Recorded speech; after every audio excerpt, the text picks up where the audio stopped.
memang dalam mengkaji sejarah kita mesti komprehensif. Ada riwayat menunjukkan Nabi dihina, Nabi diam. Tapi ada riwayat lain menunjukkan Nabi mengatakan para sahabatnya bahwa ada seseorang yu'dhihi, seseorang menyakitinya. Kemudian Nabi bertanya kepada sahabat, siapa yang bisa menyelesaikannya? Sahabat angkat tangan, Nabi izinkan berangkat, orang tersebut dibunuh, saudara. Nah, ini terjadi terhadap beberapa tokoh Yahudi, baik yang laki maupun yang perempuan. Dan ini riwayatnya semua yaitu maktubah, marwiyah fi kutubil hadis ahli sunnah wal jamaah, dan nilainya sahihah. Nah, sekarang bagaimana untuk kita mengkomparasikan atau menghubungkan satu hadis dengan yang lainnya? Jangan sampai sebagian hadis kita ambil, sebagian hadis kita tinggalkan. Nah, maka itu ada satu uraian yang cukup menarik, yaitu disampaikan oleh para ulama kita. Ada sejumlah orang Yahudi yang menghina Nabi. Nabi utus sahabatnya untuk membunuh mereka, saudara. Loh, kenapa? Karena orang-orang tadi menghina Nabi secara sistematis, secara struktural, bukan urusan pribadi. Dia datang dari rumah ke rumah, dia datang dari kampung ke kampung, dia datang dari majlis ke majlis, mencaci maki Nabi, menghina Nabi, sehingga Nabi melihat ini bukan urusan pribadi, ini urusan agama. Nabi sebagai seorang Rasul, Nabi sebagai utusan Allah, tentu bagian daripada urusan agama. Begitu bagian dari urusan agama ini mau dirobohkan oleh seseorang, Nabi tidak akan pernah diam, saudara. Makanya Nabi utus sahabatnya untuk membunuh yang bersangkutan. Nah, karena itu, jadi jangan kita tolak juga riwayat yang Nabi mengutus orang untuk membunuh orang yang menghina Nabi. Makanya kenapa? Yaitu Al-Imam As-Subki mengarang kitab As-Saiful Maslul, yaitu alaman sabar Rasul, yaitu pedang terhunus bagi orang-orang yang mencaci maki Nabi, yang menghina Nabi. Di kitab tersebut dirincikan belasan hadis di mana Nabi alaihi salatu wasalam memerintahkan sahabat untuk membunuh para penghina Nabi Muhammad sallallahu alaihi wasallam. Nah, oleh karenanya ketika Sayyidina Khalid bin Walid radhiyallahu taala anhu berdialog dengan Malik bin Nuwairah. Malik bin Nuwairah ini salah satu pimpinan kelompok yang tidak mau membayar zakat, menganggap syariat zakat sudah batal dengan wafatnya Nabi. Kemudian diperangi oleh Sayyidina Abu Bakar Siddiq radhiyallahu taala anhu. Dan Sayyidina Abu Bakar mengirim Sayyidina Khalid bin Walid radhiyallahu taala anhu. Begitu terjadi dialog, Khalid menyampaikan kepada Malik, "Ya Malik," karena Khalid kenal orang ini. Dikatakan, "Ya Malik, zakat itu kewajiban dari Allah dan telah disampaikan kepada kita oleh Nabi Muhammad sallallahu alaihi wasallam." Lalu apa kata Malik? "Muhammad sahibuk." Jadi kalau orang Jawa bilang Muhammad koncomu, begitu jawabnya. Muhammad sahibuk, Muhammad temen ente. Dengar jawaban itu, Khalid bin Walid marah besar, langsung berdiri, dia cabut pedangnya. Khalid mengatakan, "Kurang ajar, wailat, celaka kau sebut nama Nabi dengan kehinaan." Dia tebas batang leher, dibunuh. Nah, beberapa sahabat yang melihat kejadian tersebut protes, tidak suka lihat sikap Khalid yang dianggap berlebihan. Laporlah mereka kepada Sayyidina Abu Bakar Siddiq, Khalifatul Rasulullah sallallahu alaihi wasallam. Kemudian Sayyidina Abu Bakar Siddiq mengorek apa latar belakang ceritanya, diceritain. Ini Khalid bin Walid ngajak dialog dengan Malik, kemudian tidak sabar. Kenapa tidak sabar, kok bisa dibunuh, ada apa? Diceritakan, iya, waktu Malik dikasih tahu bahwa zakat itu perintah Allah, diajarkan oleh Nabi Muhammad. Malik menjawab, "Muhammad sahibuk, Muhammad teman anda." Khalid tersinggung, dianggap itu menghina Nabi, dibunuh. Lalu apa jawab Sayyidina Abu Bakar Siddiq radhiyallahu taala anhu? Kata Sayyidina Abu Bakar Siddiq, "Andai kata aku yang mendengar kalimat itu, niscaya aku yang tebas batang lehernya." Subhanallah.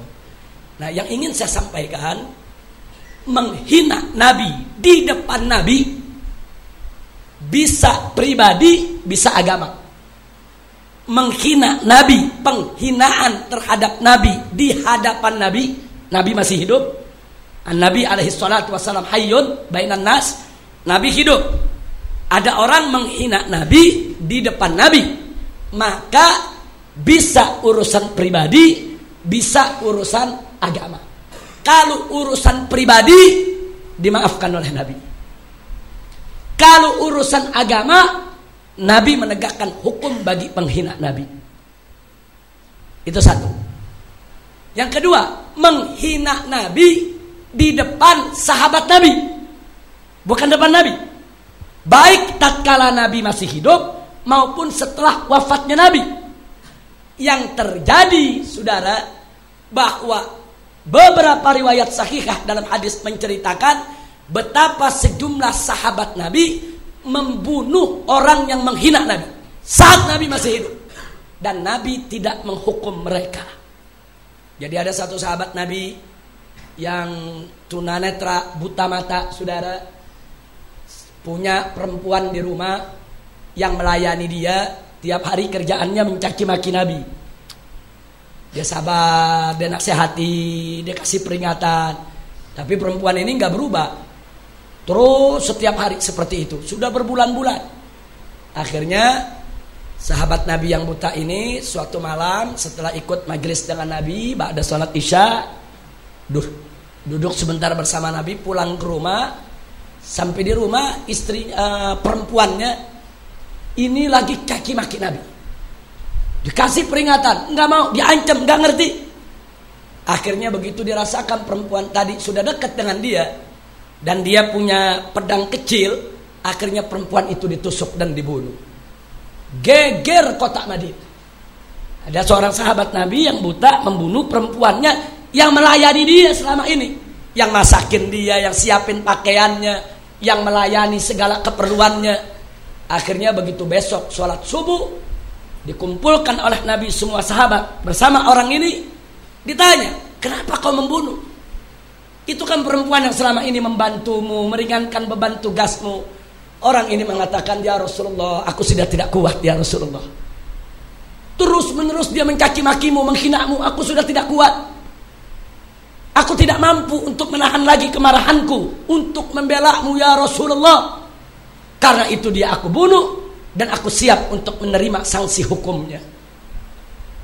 Nah, lalu apa yang dinyatakan oleh Nabi, saudara? Nabi mengatakan di hadapan sahabat, fa innaha muhdarud dam.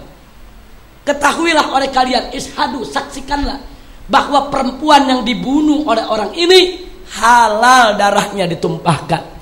Orang tadi kemudian diminta oleh Nabi kembali ke rumahnya, tidak dihukum oleh Nabi, saudara.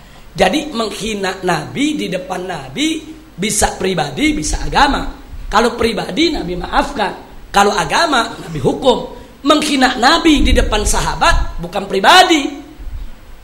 Bagi sahabat itu bukan pribadi, itu urusan agama. Karena yang dihina adalah Rasulullah yang wajib kita imani, yang termasuk salah satu rukun iman yang harus kita yakini akan kerasulannya.